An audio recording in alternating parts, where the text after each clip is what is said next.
is CBS News Miami. Good afternoon, and thank you for joining us. I'm Naja Sherman, and welcome to CBS News Miami's 4 p.m. Quickcast. Let's take a look at today's top stories. Always alerting, always tracking. This is Next Weather. And taking a live look outside, a beautiful shot, but we are under a heat advisory this afternoon with storms possibly flaring up later today. Let's get right to Next Weather Chief Meteorologist and Hurricane Specialist Ivan Cabrera with the breakdown. All right, and yeah, we're looking at some showers and storms, potentially cooling us off a little bit here, but 91, the deal today has been the heat advisory, and that is because temperatures feel like about 105 to 110. Pretty brutal stuff for the middle of summer here. All of us in the low 90s, even upper 80s in parts of the Keys, but it's the humidity that's making it feel between 105 and 110. Right now in Miami, down to 104 from even higher numbers from earlier this afternoon. We have a little bit of cloud cover and some slight help with showers and a couple of thunderstorms here, but nothing significant as everything continues to move off to the north and west. Some showers and storms continue in Broward, and for inland areas here, I think we are going to see the potential for some of these to kind of drift their way back towards the metro. So if you have evening plans, just keep that in mind. We're not quite done with the storms for today. As far as the rest of the evening, temperatures at least falling back in the mid 80s, typical there by 9-10 o'clock, as we'll reduce rain chances by then. And then the weekend itself, still looking at rain showers in the morning and some afternoon thunderstorms beginning to build through the afternoon. We'll continue that on Saturday and into Sunday as well. We do have some Saharan dust that is going to create well, some interesting sunsets, but also it's going to give us some hazy conditions as well throughout the weekend. And I think that's what is keeping rain chances down. We do have a slug of moisture that's going to be coming in our direction. That's going to be for early next week. So that's when we'll get ready for some bigger downpours here. But, you know, I don't know if it'll reach through Tuesday. I think this may be a one-day deal here on Monday with some good storms on the way. Forecast in for Saturday, you see that southeast wind continuing with showers and thunderstorms across the interior, and then that propagation back towards the coast into the afternoon. We'll do that for Sunday as well.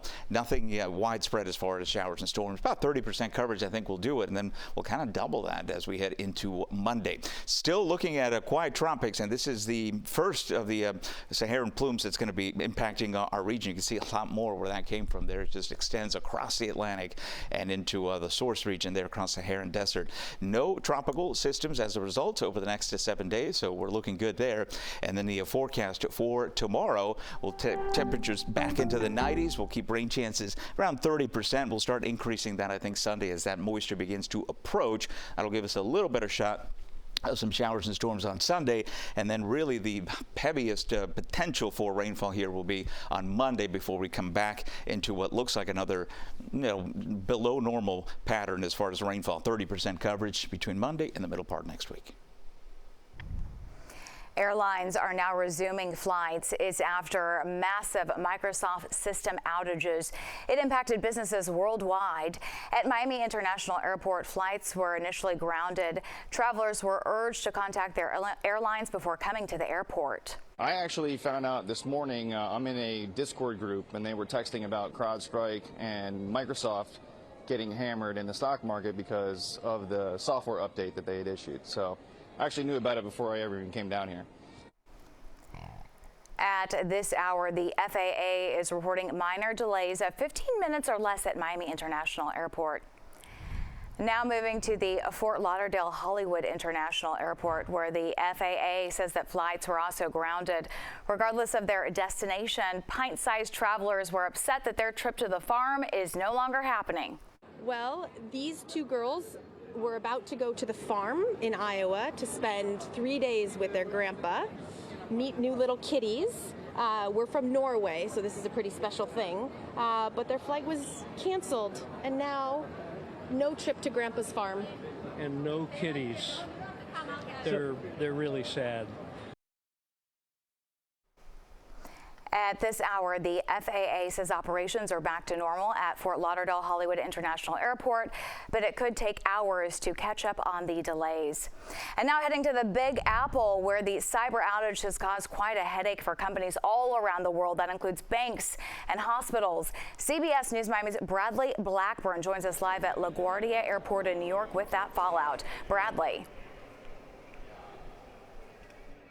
Naja, I'm at Terminal A. This is where Spirit Airlines flies into LaGuardia. Many flights from South Florida here to New York pass through this terminal, and we have seen sort of what looks almost like a hurricane or a natural disaster here today. People camped out on the floor trying to see if they're going to get off the ground. But in this case, the perfect storm was that global glitch that caused so many problems. At New York's LaGuardia Airport. So if you're here and you're going on the 3290 to Atlanta, make your way to the gate. Airlines used megaphones to inform travelers about departing flights after the arrivals and departures boards went black. It looks like a scene from Gladiator. There's just a million people around, and it's kind of overwhelming, but, you know, we're taking it in stride. The cyber outage left airlines around the world without access to check-in and boarding services, resulting in thousands of canceled or delayed flights. We're on standby, so we're just waiting. The cybersecurity firm CrowdStrike says the outage was caused by a faulty update to computers running Microsoft Windows. We identified this very quickly and rolled back this particular content file. Obviously, many organizations are impacted. Planes are gradually getting off the ground, but the FAA warns flights across the country could be impacted through the weekend. We are in a unprecedented situation. Some government operations, healthcare facilities, and small businesses were also impacted. But the New York Stock Exchange opened without a hitch. This is one of the first times that we can almost celebrate that this was not a threat actor. This wasn't somebody who hacked CrowdStrike. This isn't your computer getting hacked. This is an engineering mistake. And despite a delay in their travel plans, we made friends in there, a whole group of friends for all different places, flying on different airlines. These travelers stuck in Las Vegas are making the most of their situation. Airport bars probably doing some brisk business today, too. This is being called the biggest tech outage in history. We know President Biden has been briefed, and so many officials and companies are still trying to figure out, Naja, just how long it could take to get everything back online. What a mess. Bradley, thank you for that live report from New York. An armed man shot and killed by police officers. Police say they were forced to fire. CBS News Miami's Peter Dinch has the breakdown. We spoke with the president of the South Florida Police Benevolent Association, the PBA, and he tells us that 3 Hialeah police officers were involved in this incident. Hialeah police say it was 7 this morning when they responded to a home at 535 West 53rd Street, and there was a violent dispute. They say this was an isolated incident and there is no danger to the public. Stedman Stahl, the president of the South Florida PBA, tells us what he has learned. Some of our officers were dispatched to a domestic with a subject with a firearm. When we arrived, they encountered a very agitated gentleman with a firearm in his hand. He was extremely agitated. The officers gave numerous commands to drop the firearm. He did not. He pointed the gun at the police officers, and they had no other choice but to do it to take his life. I'm not surprised anymore. Like I was telling the lady, there was a murder on 53rd in that house not even a year ago, I believe. So this is becoming common. And that's what one neighbor tells us. Meanwhile, the Florida Department of Law Enforcement, the FDLE, is investigating the shooting, which is standard procedure. In a statement from FDLE, a spokesperson said that because this is an active investigation, there will be no further comment at this time. We'll have much more on this story coming up at 5. In Hialeah, Peter Dinch, CBS News, Miami. Voters decide. Now to the mounting pressure on President Joe Biden to leave the race.